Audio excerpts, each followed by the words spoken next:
Oke, tapi kita lihat aja langsung ada ban terhadap Link, Harith, Selena. Dan apakah satu lagi di sini Parsha masih terbuka sebagai support yang cukup bagus. Ada juga Kufra, ada juga Grok. Tapi Grok kali ini yang dibawa dari tim Onyx Esports. First pick untuk Geek Fam. Masih ada kemungkinan untuk nge-peel ke arah Parsha. Dengan flame shot-nya Parsha sebagai support adalah hero yang sangat mengganggu sekali. Apalagi dengan dia punya feeder Air Strike. Ya, bakal menjadi respect ban juga ke arah Ipin dan juga Fall sebenarnya memang karena bisa dibilang Ipin masih memiliki win rate 100% atas Groknya meskipun baru dimainkan sekali. Tapi itu udah menjadi salah satu hero yang penting banget di early. Yang punya damage deal cukup tinggi dan bisa dibilang punya immune dengan power nature-nya yang sangat akan mengganggu nanti. Baik, tapi kalau kita lihat kali ini Parsha sudah diambil sama Geek Fam. Sedangkan kalau kita lihat dari sisi Onyx masih ada kemungkinan DG dengan Uranus kah? Atau mungkin bakal coba untuk ambil ke arah Joe? Masih ada Kufra ternyata di sini yang bakal diambil. Kufra dan Digi kali ini untuk Onyx Esports. Ya, memiliki satu hero yang punya inisiasi yang sangat baik dengan Tyrant Defense, dengan Tyrant Rage ini. Seorang Kufra bisa banget menghentikan pergerakan dari teman-teman Geek Fam. Sedangkan kita lihat Digi yang bisa dibilang hero yang punya kontrol atas craft, kontrol yang dilakukan oleh Geek Fam sendiri. Semua stun, semua slow bisa dihentikan sama DG hanya dengan time journey-nya. Oke, tapi ternyata Nana di sini agak sedikit mengerikan kalau misalnya Digi bisa dikombokan dengan Nana, tapi di sini Nana dengan Uranus akankah di-lock untuk tim Geek Fam kali ini menutup kemungkinan untuk tim Onyx mengambil ke arah hero yang merupakan combo yang diciptakan oleh Bigetron Alpha sebelumnya ya. Ya, aku suka sih pikan dari Geek Fam. Mereka punya Parsha yang bisa ngekontrol damage dari arah jauh, bisa menjaga posisi dengan baik. Dia bisa aja clear lane dengan cepat juga, tapi mereka juga punya Nana dan juga Uranus yang kita tahu Uranus ini udah mulai masuk ke meta offlaner.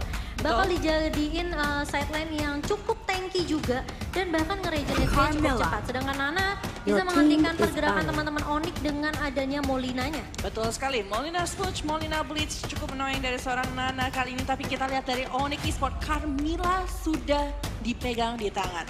Sebenarnya ada satu hero yang masih terlepas, tapi masih jarang di-pick sama teman-teman dari MPL ID ini. Cecilion kah? Cecilion kali ini masih Cecilion baru berada di MPL Selima itu sekitar 2 kali. 2 kali, kemarin di-pick, tapi Onyx ya? Sama, bukan. Kemarin itu Cecilion di-pick sama tim Jari. Kalau kita lihat sebenarnya, dan itu bahkan menang loh, dibawa ke arah late game. Betul, itu ada permainan. Diambil oleh Onyx. Jadi Onyx punya kesempatan untuk mengambil Carmilla dan apakah Cecilion, tapi Cecilion langsung dibuang oleh tim Geek Fam. Ini kayak udah kebaca gitu nggak sih sama tim Geek Fam? Ya, karena Carmilla dengan adanya keberadaan dari Cecilion Carmilla kali ini dengan dia punya Waltz Blitz-nya itu cukup mengganggu sih, karena bisa nyelamatin Carmilla juga untuk dive in juga lebih enak karena Cecilion dengan ada skill pertamanya movement speed-nya bakal bertambah tapi sudah di stop dengan sangat baik dari Geek Fam. Tapi Onyx kali ini harus nge-ban satu hero lagi untuk tim Geek Fam. Apa mungkin kan di sini? Oh, ternyata 1-1. Sebenarnya Kari masih lepas juga. Kalau memang mereka mau secure ke arah Kari itu masih cukup bagus.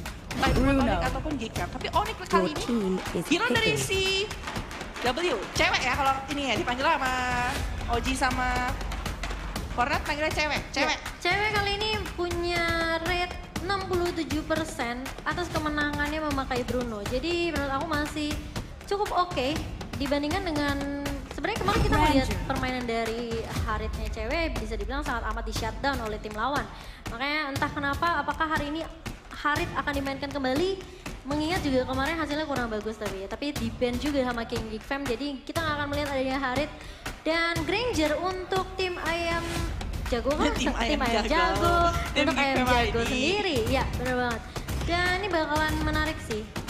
Satu hero lagi ternyata Kaja kali ini bisa menjadi shadow pick. Akankah di lock ini bakal bagus banget dengan ada 4 magical damage ya datang dari tim Geek Fam kali ini dengan 1 physical datang dari seorang Granger. Tapi dari tim Onyx, 1 pick terakhir kali ini apakah damage yang masih available Valir sebenarnya masih ada kalau memang mereka ingin memakai Valir masih menjadi salah satu hero. Ada Esmeralda juga kalau mereka pengen pakai Esmeralda. Oh iya betul, dengan adanya Digi dan juga Kufra di sini bakal nyaman banget untuk seorang Esmeralda dive in dengan Falling Star Moon-nya. Atau masih ada Kimi? Kimi kah? Atau Esmeralda kah? Kita masih belum tahu, tiba-tiba dia mengepick yang lain juga masih mungkin terjadi. Atau mereka pick offlaner. Wow, Oke. Camus kali ini. Camus sudah di-lock kali ini untuk tim Onyx Esports anti-mage. Kupikir tadi anti-mage bakal pakai Carmilla. Tapi dengan lineup seperti ini sepertinya cukup sustain banget dari tim Onyx. Sedangkan dari tim Geek Fam, damage early-nya harusnya lebih banyak ya. Ya, mereka akan bisa enak banget sih di early-nya kalau mereka mau bermain agresif dengan ada Parsia, Nana. Ini biasanya kayak udah meta-metanya ngerusuh buff sih. Tapi kita nggak tahu apakah Geek Fam akan bermain dengan agresif mengingat juga mereka sangat amat butuh poin untuk mengamankan posisi mereka di klasemen. Setidaknya menuju ke top 6 nantinya. Tapi kalau mereka tidak bermain dengan agresif di early, agak sedikit disayangkan dengan kemampuan early mereka yang sangat luar biasa di sini. Karena kalau kita lihat dari sisi Onyx sebenarnya dengan adanya Digi ini dia menghalau pergerakan laning phase sih sebenarnya dengan time bomb-nya. Yeah. Well, tapi kita bakal lihat aja kali ya di dalam game. Kita nggak tahu apa yang bakal terjadi. Apakah di sini justru Onyx yang bakal jauh lebih main agresif atau bahkan Geek Fam. Kita bakal buktikan langsung di Land of Dawn siapakah yang akan mendapatkan poin pertama dari game pertama dari Best of 3 Series. Iya, antara Geek Fam dan juga Onyx kali ini sudah mulai merusuh dan MPL Arena sudah mulai dipanasi. Dengan adanya time bomb yang mengarah ke arah teman-teman Geek kali ini fall. Posisinya kurang bagus dan hanya tinggal sedikit. AM Jago semua juga dari tim Onyx udah mulai menghujani teman-teman dari Geek yang berada di arah mid lane. Yes, tapi flame shot juga tadi sudah sempat digunakan dari Rasi dan juga Drian. Makanya tadi damage yang diterima sama seorang Fall cukup tinggi. Tapi kita lihat di sebelah sana Ayam Jago harus Mulai bertahan. datang kali ini dan first point berhasil diamankan oleh Onyx kali ini. Setelah kehilangan Parsia di arah mid dan bahkan mereka masih bisa mendapatkan Little Trap. Yes, Little Wonder kali ini sudah dipegang oleh Ramzu di sana bersama dengan Fall. Tapi kalau kita lihat di arah bawahnya sudah mulai diinvasi sama teman-teman dari Onyx Esports. Berhasil diambil bahkan sama seorang Rasi. Ada reverse time. Iya, reverse time bomb kali ini hanya mencicil darah dari seorang insting aja. Dan memang sih sebenarnya Onyx yang bermain lebih agresif ya. Dengan adanya satu pick yang berhasil didapatkan di sebelum 1 menit awal dan adanya Rasi juga memang membuat tim Onyx sangat amat mudah sekali kalau mereka mau setidaknya mau ngambil jungle dan juga buff yang dipunyain sama tim Geek kan. Betul, stuck time bomb-nya ini yang sangat mengganggu ya dari seorang Gigi gitu kan. Udah stuck time bomb, ada 2 flame shot juga dari tim Onyx Esports. Dari juga kalau mau kabur. Betul, jadi kayak jauh lebih nyaman aja. Tapi kita lihat sebelah sini, Fall, time bomb, lalu flame shot di sana. Berhasil men-shutdown satu, tapi ada Dead Sonata karena seorang Psycho akan bisa bertahan di situ. Rhapsody, masih flame shot flicker. juga miss di situ. Tidak berhasil di-shutdown. Iya, masih dikejar bintang-bintang dari seorang DJ kali ini mengarah ke arah Ramzu. Dan masih punya flicker dari seorang Psycho, masih bisa bertahan dan tidak terjadi terpick off. Tapi kita lihat di arah atas, lumayan, di arah bawah lumayan ramai Uranusnya dengan juga Carmilla ya. Tabrakan satu sama lain kali ini dari Uranus dan juga Carmilla. 4 dan 4 ya? Wow. Enggak, 4 benar. Iya, 4 dan 4. Dan kalau kita lihat juga sama MM-nya masih cukup free untuk ngedapetin space buat farming juga. Perbedaan networknya nggak terlalu jauh, masih bisa dikejar sama Ramzu kalau memang fokus lebih ke arah clear minion dan juga mengambil jungle-nya. Oke, flame shot kali ini dari seorang Rasi mengenai 2 fun fact. Di sini Geek Fam belum pernah menang 1 game pun melawan Onyx Esports sejak awal season keempat. Wah, ini harus dipatahkan ya fun fact-nya. Coba dibuktikan untuk kemenangannya kali ini di match minggu yang kelima. Siapa tahu dari Geek Fam mereka akan berbuat sesuatu yang mengejutkan kali ya dengan adanya mungkin dibawa ke arah late game juga membuat ceweknya lebih kenyang nantinya untuk sisi farmingan. Ya, tapi kalau kita lihat tadi sebenarnya Little Grass juga berhasil diambil sama seorang Parsia, tapi di sisi lain ternyata anti-match berhasil men-shutdown seorang Fall. 2 kali ter-shutdown kali dari seorang Fall.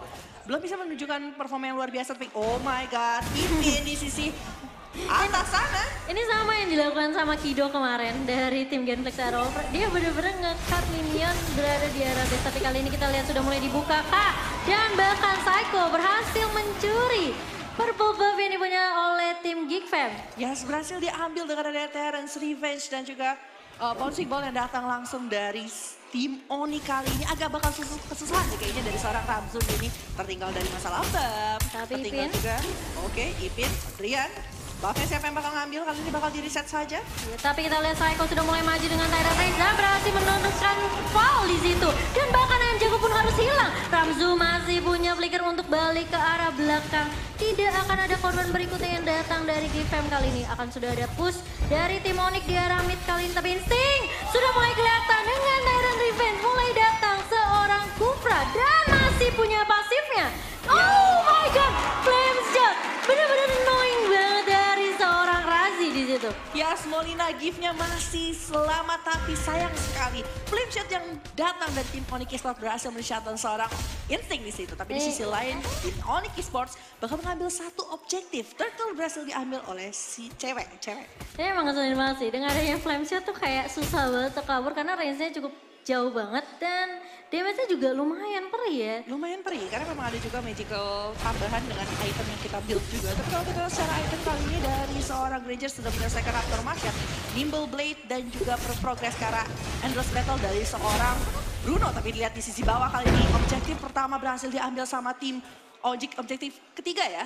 Pertama di bawah. Dan kalau kita lihat dari networknya diungguli oleh Onyx Esports, bahkan dari segi objektif lainnya kayak turret, point kill juga, GigFam belum memecahkan 1 poin kill kali ini. Di menit kelima perbedaan network 4000 bisa dibilang lumayan jauh. Bisa dibilang bahkan Bruno hampir menyelesaikan Endless Battle tadi ya. Ya, hampir menyelesaikan Endless Battle walaupun dia baru menyelesaikan Nimble Blade saja, belum menyelesaikan ke arah Raptor Machete-nya. Tapi kalau kita lihat dari sisi replay kali ini by Realme, ini tadi yang berada di tengah ya, yang sebenarnya instingnya udah ngebuka Molina Bleach gitu kan, udah Molina Smudge juga sebenarnya udah dibuka dengan dia punya Molina Gift kabur, tapi boom, Flame Shot dikeluarkan oleh Razi benar-benar on point banget, karena memang larinya lurus juga sih. Iya, ya kalau Flame Shot bisa, ini bingung aku. Dan kali ini sudah mulai ada grouping yang dilakukan oleh GigFam di arah bawah kali ini Driannya bakal menjadi bully-bulian dan anti-match sudah mulai datang. Tapi agak sedikit sulit untuk mengkontes di area turret. Kali ini sudah mulai ditarik, Valnya sudah menarik ke arah anti-match, tapi anti-match masih punya Vengeance. Dan sudah mulai datang backup dari teman-teman Oni kali ini. Val mau kemana? Di sana masih ada reverse stun dan bahkan harus di take down. Dan Ramzunya juga harus hilang. Anjago masih dikejar. Tyrant Rage yang mengenai seorang Anjago di sini. Gak bisa kemana-mana dan bahkan instingnya bakal dikejar dengan tempo masih ada pasif. Tapi kita lihat apakah bakal dikejar. Base-nya ketinggalan di belakang sana. Dan Instinct sepertinya bingung mau pulang ke arah mana kali ini. Tapi Ipin bakal coba untuk meng-clear minion saja di arah mid. Yes, dan tadi sebenarnya nggak bisa recall dari seorang Nana sampai sekarang juga bahkan Razi berhasil men-shutdown seorang Nana. Gak dikasih recall, gak dikasih apapun, sini Instinct harus ter-shutdown dengan sangat baik dari tim Onyx di situ ya. Razi menjalankan tugas yang sangat luar biasa, tapi di sisi bawah kehilangan turret lagi di sini. Turret kedua di sisi bawah berhasil diambil oleh tim Onyx Esports. Sedangkan kalau kita lihat sekarang 2-10, walaupun mereka dapetin 2 kill dan juga 1 turret di sisi bawah, tapi masih belum banyak progres yang dilakukan sama tim GigFam kali ini. Tapi lihat sana, Middle Ice Rack terkena stun kali ini, tapi Driandre masih cukup punya life steal yang banyak yang masih bisa membantu dia untuk bertahan. Dan belum ada follow up lagi dari teman-teman Onyx dan juga GigFam. Tapi di sini red dotnya akankah diambil begitu saja tanpa dia kontes, tapi lihat Sonata ke belakang berhasil mengambil. Maju kali ini Valnya bukannya bakal hilang lagi, tapi Jago akan mundur dengan wings by wingsnya. Damage-nya terlalu perih kali ini. Sedangkan Citalia juga ceweknya benar-benar bermain dengan objektif sekali. Dia berkali-kali dapetin turret dan bahkan bisa dibilang dia nggak ikut war yang benar-benar dibuka sama teman-teman GigFam kali ini. Oke, reverse time mengarah lagi ke arah Ipinnya low, mau kemana, gak bakal bisa pulang. Dengan adanya reverse time dari seorang Digi, time bomb-nya dia bisa aja spam semaunya. Ya, dan di sini agak sedikit susah ya, tadi kena reverse time, kena juga tadi damage dari Onyx Esports dengan dari adanya. cewek juga, betul, cewek dengan volley shot juga, dengan volleyball yang dikeluarkan oleh Bruno. Ini apalagi dia sudah memiliki Raptor Machete ditambah dengan Berserker's Fury barusan gitu. Jadi kayak damage-nya walaupun tadi belum untuk menyelesaikan critical pasti Fury, ada ya? pasti udah ada critical-nya gitu loh. Dia ada critical, dia ada true damage juga. Betul, dari Endless Battle-nya. Tapi kita lihat kali ini mencoba untuk bermain lebih defensif dari sisi GigFam dengan adanya Feather Ice Strike. Sebenarnya mereka benar-benar terkurung sih pada posisi sekarang gitu kan, nggak bisa keluar dari base dan sebentar lagi Lord bakal datang ke Land of Dawn. Itu aja tersisa 35 detik lagi sebelum Lord datang. Kalau mereka sampai kehilangan Lord moment, ini bakal jadi kemenangan yang sangat luar biasa untuk Onyx Esports. Sedangkan GigFam kalau mereka nggak bisa menahan pergerakan Lord ditambah dengan super minion yang datang ke arah base dari tim GigFam, ini bakal di-end dengan sangat cepat sih. Ya, mereka harus cari cara gimana cara mundur ke arah belakang. Ini backline dari tim Onyx sendiri, tapi kita sudah mulai tarik kali ini. Driannya bakal menjadi target kak, terkena Molina Lina dan harus hilang di situ. Terculik 1. Masih bisa mengamankan 1 poin lagi dari tim GigFam kali ini, tapi anti-match-nya mulai mengganggu-ganggu di arah bawah. Yes, Molina Blitz yang benar-benar on point dikeluarkan oleh Instinct di situ berhasil men-shutdown seorang Drian di sana dan memberikan efek slow juga biar bisa dikejar sama teman-teman Gifan. Tapi itu hanya satu hero, Drian. Iya. Dan mereka mengeluarkan banyak banget langsung source-nya. flicker nggak tuh? Langsung flicker ke belakang, nggak akan terlalu berani kali ini. Feeder Aspect mulai dibuka hanya untuk melihat dan mencicil saja red buff-nya, tapi masih bisa diamankan oleh seorang cewek. Benar-benar nggak dikasih jungle, nggak dikasih buff sama sekali untuk tim Geek Fam kali ini. Dan bahkan bisa dibilang Ipin pun yang cukup tanky, itu perih banget sih kena damage yang dikeluarkan dari tim Onyx. Oh, betul banget. Dan kalau kita lihat kali ini Lord hanya tersisa 2 bar lagi dan kayaknya bakal diselesaikan tanpa ada yang kontes sama sekali dari tim Geek Mereka Fam sulit kali sih ini. kalau mau kontes kali ini karena memang bisa dibilang dari network juga cukup jauh banget dan bahkan Psycho-nya udah mulai maju kali ini dengan Tyrant Revenge, dengan Tyrant DC yang belum dikeluarkan tapi kita lihat sudah ada time journey yang dibuka oleh Rasi. Hanya membantu teman-teman dari Onyx saja mundur. Mereka akan menunggu Lord untuk jalan bareng. Iya, tapi blue buff-nya kali ini bakal diambil. Itu satu kali tendangan tadi udah hampir setengah ya dari setengah blue ya. buff-nya ya. Sangat perih banget yang bisa diberikan oleh si W. Nih kayaknya dia bakal langsung ke arah BOD. Udah ada 2 pedang biru di sana. Dan abis itu mungkin bisa bergerak ke arah, nggak tahu ya, masih banyak possibility. Tapi kemungkinan besar di sini bakal bikin critical lagi biar jauh lebih sakit. Scarlet Phantom bisa jadi salah satu pilihannya. 3100 untuk kritikalnya ke arah Little Wanderer aja. Dan Iya. Lordnya sudah mulai berjalan di arah middle kali ini. Apakah akan menjadi game yang cukup cepat untuk Onyx? Atau Give masih bisa menahan? Karena ini masih Lord level 1 ya. Masih bisa dibilang Lordnya yang masih cukup empuk juga. Betul. Sudah mulai masuk kali ini. Tim berada di lini paling depan ayam jago. Sudah mulai membuka dengan feeder ice track-nya. Tapi kita lihat turret-nya bakal menjadi objektif kah? Enggak, ternyata masih bisa di take down Lordnya dengan mudah oleh tim Geek Fam. Malah Onyx-nya bakal berpindah ke arah atas kali ini. Oracle sudah mulai diamankan oleh Ipin. Agak sedikit terlambat untuk regen HP-nya tapi kita nggak tahu mas kalau masih bisa tahan sama Ipin ini bakalan bagus banget sih buat Geek Fam sendiri. Ya, dan anti-mage itu tadi hampir aja tertangkap dan masih bisa untuk mundur sedikit di sini. Iya. Molten Side sudah dikeluarkan kali ini sama anti-mage. Ini first time juga karena seorang Kaja, Fideran, Strike di sana. Mencoba untuk mendapatkan seseorang dari tim Onyx Esports dan mereka terlalu tanky, Gila. terlalu sustain di sini. Mereka benar-benar objektif banget sih dari Onyx Esports. Mereka gundulin semua inhibitor turret. Mereka tahu Super Minion bakal coba untuk bantu ngandangin teman-teman Geek Fam yang berusaha untuk keluar setidaknya. Tapi kita lihat sudah mulai terekspos kali ini base-nya dari tim Geek Fam dan mulai ditarik kali ini ceweknya. Hampir aja, tapi dia masih bisa survive ke arah belakang dan bahkan anti-mage masih punya Fenges juga. Harus ter-take down, tapi kita lihat ceweknya sudah mulai mengekspos habis di sini. Apakah masih bisa ditahan oleh tim Geek Fam kali ini? Cewek sakit banget, tapi kita lihat Ramzunya masih 1v1 dengan Psycho. Itu dia, base-nya akan langsung dirontokan oleh tim Onyx Esports. Permainan yang sangat luar biasa ditunjukkan oleh Onyx Esports kali ini dengan sustainability yang dimiliki dari seorang Tamus, Carmilla dan juga Kufra memberikan pergerakan yang luar biasa dan membuat Geek Fam tidak bisa memberikan apa ya, kill dan juga objektif yang harusnya bisa mereka ambil di early stage-nya. Well, permainan yang sangat luar biasa dan kalau kita lihat tuh banyak banget pergerakan yang dilakukan oleh Uranus itu di stop dengan adanya Digi di situ dengan dia punya reverse time bomb-nya gitu kan, agak sedikit mengganggu banget sih. Karena dari Geek, kalau menurut aku ya, kalau kita bahas dari sisi draft, mereka udah bagus banget dengan area Parsha, Nana, dan bahkan Granger. Aku kira bakal dijadiin hyper carry banget Grangernya, tapi Grangernya justru malah bisa dibilang ya cukup sustain di arah sideline ya. Dia bisa dibilang gak ada rotasi karena memang sulit banget untuk dapetin posisi buat nge-farmingnya. Iya, walaupun dia coba untuk rotasi agak sedikit susah juga, tapi kalau kita lihat secara item kali ini Ramzi sebenarnya sudah memiliki Blade of Despair, Raptor Machete, dan bergerak ke arah Endless Battle. Sedangkan kalau kita lihat dari sisi Onyx ini, cewek, dia udah ngambil BOD, Berserker's Fury, Endless Battle, Raptor Machete. Sebenarnya nggak begitu berbeda, cuman memang agak sedikit berbeda 5.000 dari Ramzu dan juga ceweknya ya. Itu banyak banget Banyak sih. banget ya ternyata ya. Bahkan lihat Ramzunya cuma punya Blade of Despair. Sedangkan kita lihat cewek dia udah dapetin 2, 3 bahkan item yang benar-benar diperluin sama Bruno-nya sendiri. Jadi menurut aku memang nggak tahu dengan adanya ayam jago yang ke pick off di early, ini bikin Onyx benar-benar tahu, oke, kita udah bakalan, kalau kita bisa ngontrol mid-nya di arah early, ini bakal enak banget untuk ke arah mid sampai late game ya. Betul, dan di sini Psycho juga bikin ke arah Twilight Armor, jadi damage yang diberikan oleh Ramzu Itu stack defense-nya bakal tinggi banget sih. benar.